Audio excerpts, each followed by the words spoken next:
nasangkot po or nasali ang mga sundalo natin sa ginawang operasyon ng ICC investigators sa Pilipinas.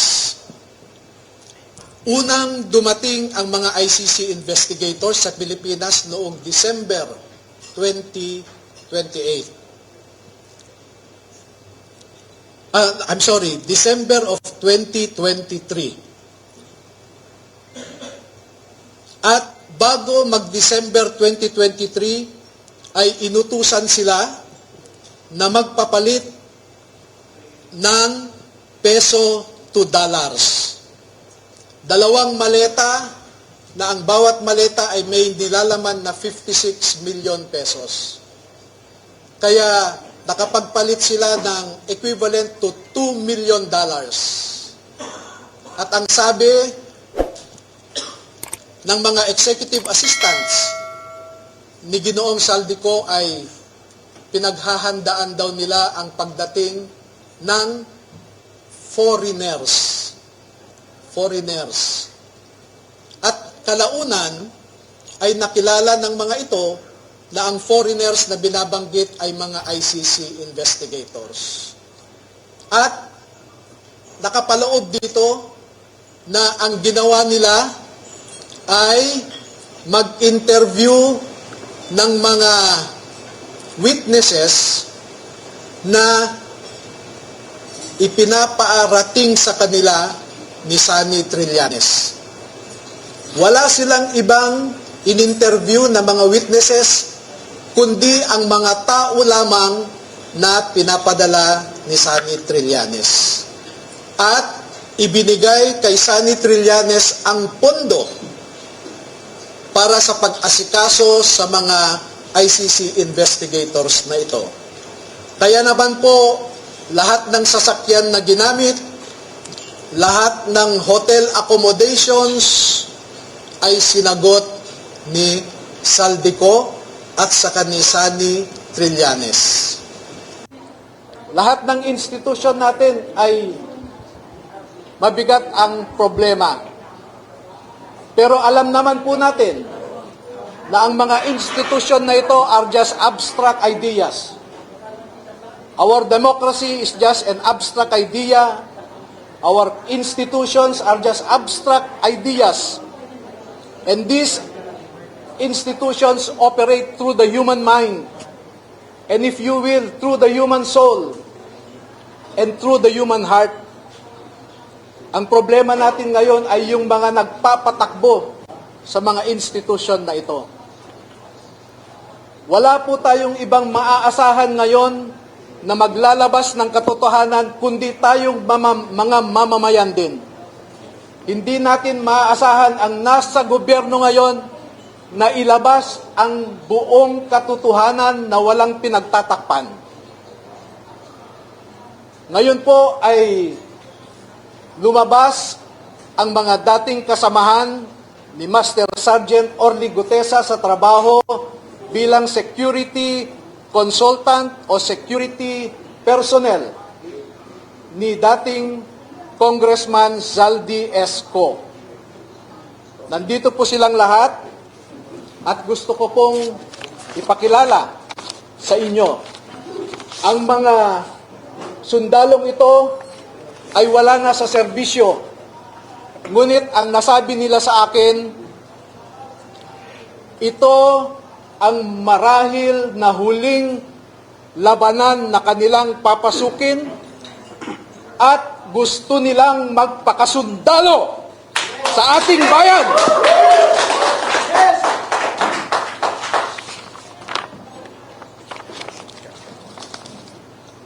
Tinatawag ko po ang isang magiting na Pilipino, si Bernard Tube. Opo.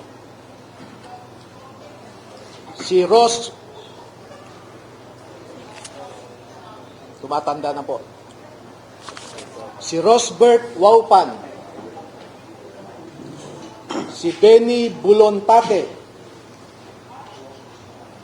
Si Johnny Budwan. Si Rodante Orbillo.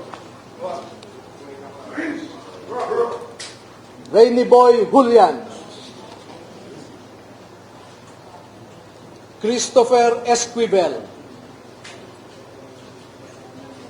George Villalon Jr., Robeo Romel Bobares, Gil Navidad Jr., Anselmo Taberdo, Walter Manalansan, Jolly Cadiao, Romel Galapon, Cecilio Laroder Jr., Bernard Gubban, Crisani Dado, at Fidel Corpus. Meron po silang kasamahan na 12 pa na hindi makakadalo ngayon dahil sa mga personal na rason. Ang dalawa ay meron silang kasama sa buhay na nagtatrabaho pa sa gobyerno at meron silang pag-aalinlangan na maaaring maapektuhan ang trabaho ng kanilang mga asawa. Yung 10 na hindi pa nakadalo ngayon ay tinatawag ko po na second batch at lalabas din po sila sa tamang panahon. Bigyan ko po kayo ng halimbawa ng nilalaman ng kanilang affidavit at kung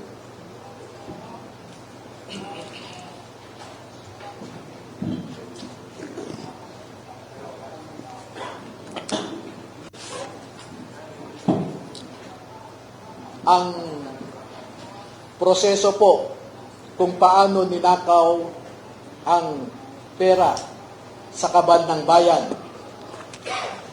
ay pwede nating ilarawan sa prosesong ito. Marami pong contractors sa buong Pilipinas na napromesahan ng proyekto at hindi pa nila nakukuha ang kontrata ay nag-uumpisa na silang mag-remit kay Ginoong Saldico doon sa kanyang bahay sa Valle Verde Phase 6 sa Pasig City. At daan-daan na maleta ng pera ang dumarating doon. Merong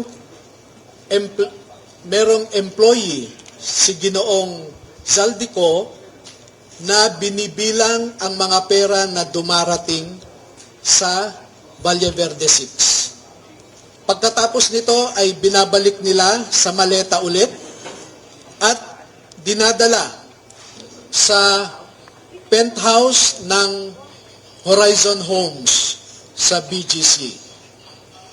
At mula sa Horizon Homes, doon na manggagaling ang ibinibigay sa iba't ibang mga politiko at mga personalidad sa ating lipunan. Ang halimbawa po ng proseso ay nag-uumpisa sa pagbilang nila ng pera.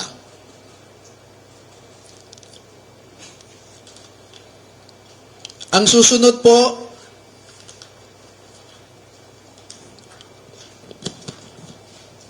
sa larawan sa itaas, ay inihahanda ang pera bago isilid sa mga maleta ulit sa Horizon Homes. At yung larawan sa ibaba ay isang halimbawa ng pag-deliver ng pera sa bahay ng isang mambabatas.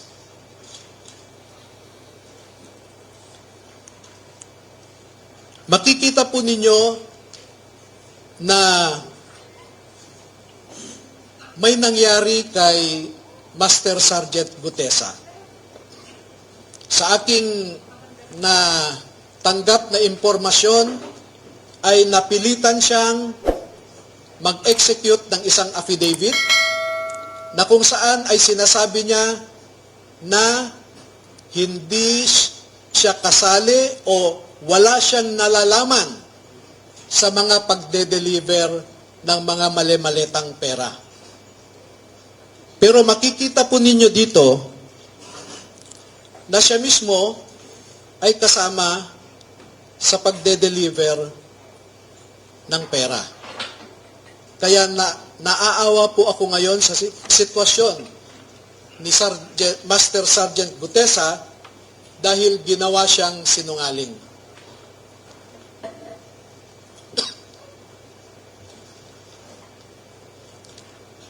Meron pong iba pang mga larawan na sa tamang forum later ay maglalahad pa kami ng karagdagang mga ebidensya.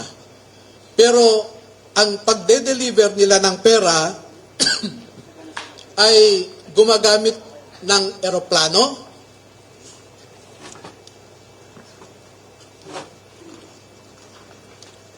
gumagamit din sila ng helicopter,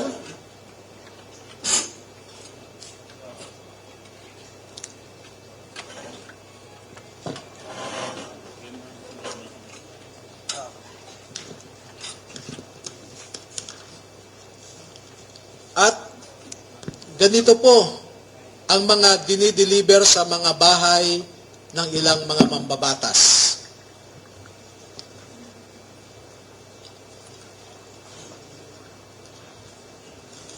Makikita ninyo sa itaas na larawan ang hilera ng mga maleta na ang laman ay pera. At parte lamang ito ng isang delivery na sa panahon na ito ay 52 na maleta ito. Sa isang delivery, umabot ng 52 na bagahe.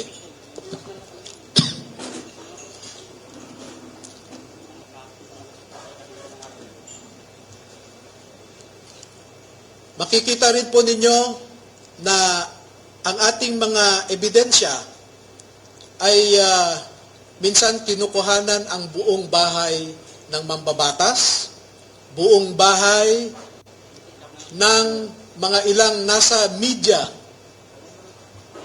yung tinatawag nating mga media operators.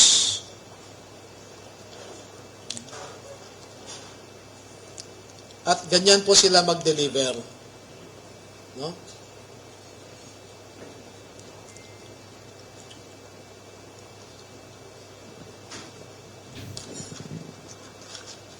Makikita po ninyo sa ibabang larawan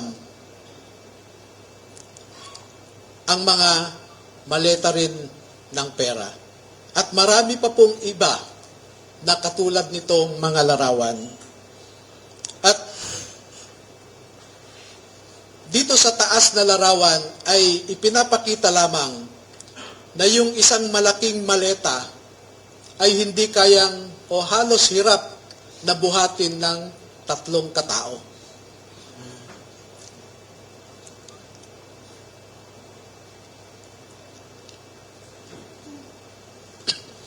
Ngayon po ay merong pangalawang aspeto ng affidavit ng ating mga magigiting na Pilipino na nasa harap natin ngayon.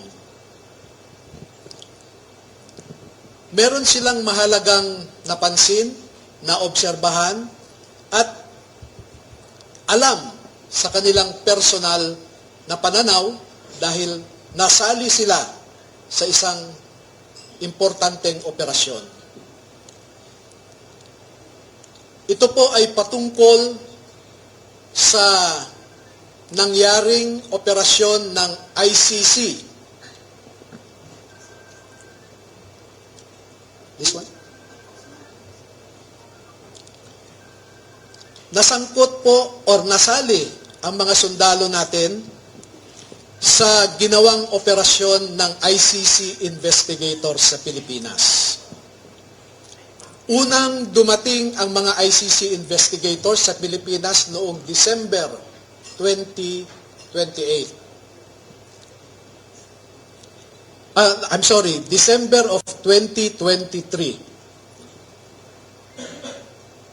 At bago mag-December 2023, ay inutusan sila na magpapalit ng peso to dollars.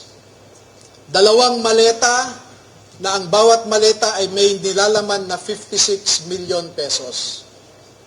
Kaya nakapagpalit sila ng equivalent to $2 million. At ang sabi ng mga executive assistants ni Ginoong Saldico ay pinaghahandaan daw nila ang pagdating ng foreigners. At kalaunan ay nakilala ng mga ito na ang foreigners na binabanggit ay mga ICC investigators. At nakapaloob dito na ang ginawa nila ay mag-interview ng mga witnesses na ipinapaarating sa kanila ni Sunny Trillanes. Wala silang ibang in-interview na mga witnesses kundi ang mga tao lamang na pinapadala ni Sunny Trillanes. At ibinigay kay Sunny Trillanes ang pondo para sa pag-asikaso sa mga ICC investigators na ito.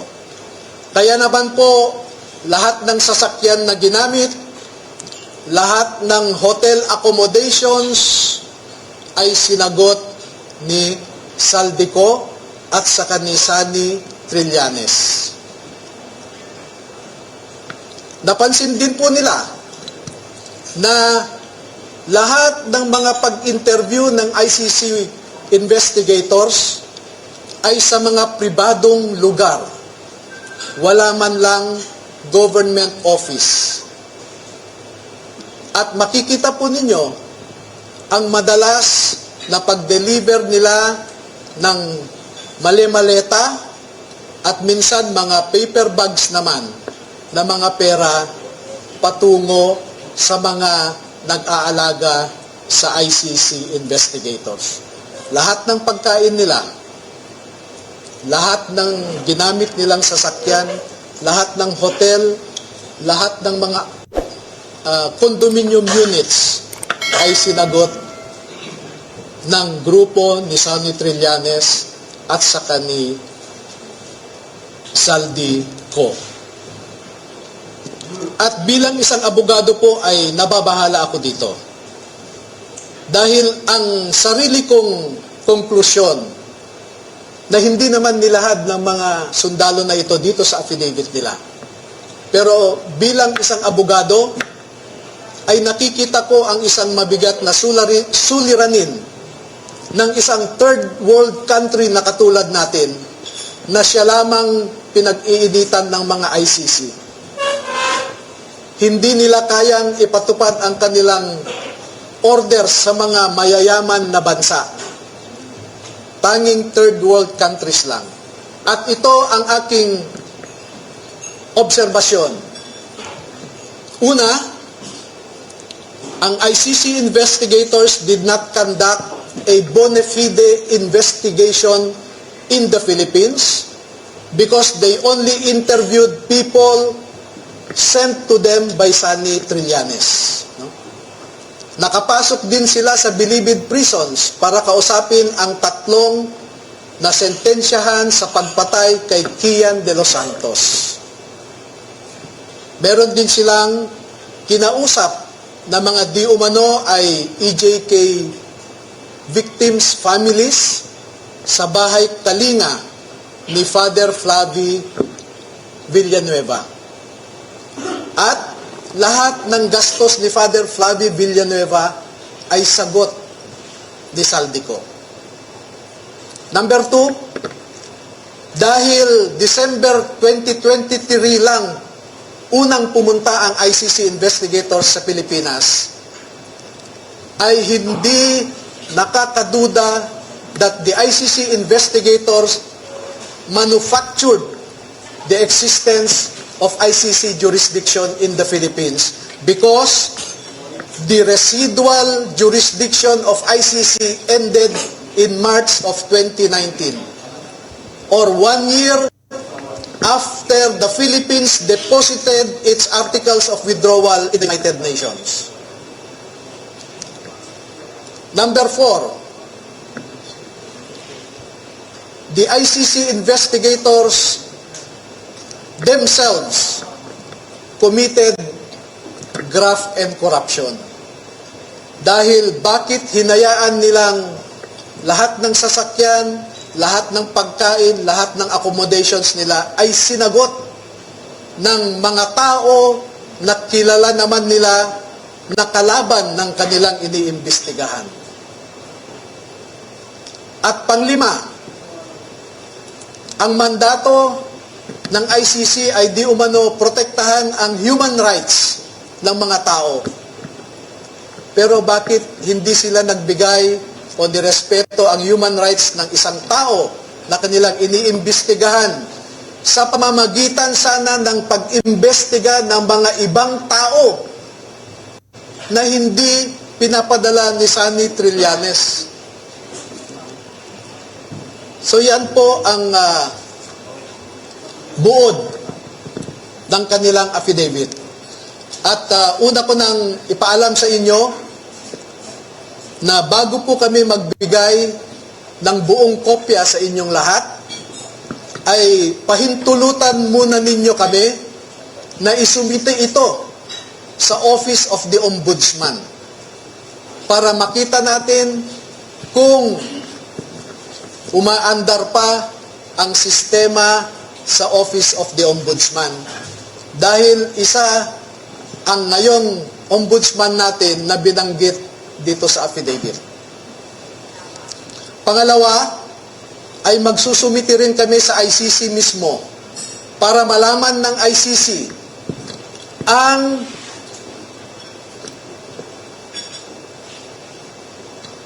so that ICC will know how the ICC investigators conducted themselves in the Philippines. At panghuli ay magbibigay kami ng kopya sa lahat ng embahada ng mga bansa na kasapi sa ICC para malaman nila kung paano gumalaw ang ICC. Alam naman natin na bawat bansang miyembro dyan ay nagko-contribute sa ICC. Pero katulad ng kino-contribute nila, ang mga litrato na naipakita ko sa inyo ay makikita ninyo kung saan pumupunta ang ating mga buwis. Now you know where our taxes go. Now you know at least where our taxes went. Maraming salamat po at magpapaunlak po kami ng katanungan at kung maaari ay 10 lamang. Kasi alam nyo po, sa ngayon ay meron ng nakaabang sa labas na handang manakit o manakot sa ating mga sundalo. At sa nakalipas na 2 araw lamang, ay umigting ang paghahanap ng isang grupo sa kanila na pinangungunahan di umano ng isang tinatawag nilang MC. Initial yon, MC. Hindi ko po alam hanggang ngayon, inaalam ko kung sino yung MC na sinasabi nila. Pero meron siyang inutusan na nasa gobyerno pa at mataas ang rangko sa ating kapulisan para ipatupad ang kanilang gustong mangyari na hindi matuloy ang paglabas ng ating mga kasundaluhan sa katotohanan. At panghuli po, meron akong isang pakiusap sa ating armed forces at saka sa Philippine Marine Corps. Ang mga nasa likod po ninyo ay nagserbisyo sa ating bayan at nandito sila hindi dahil sa politika.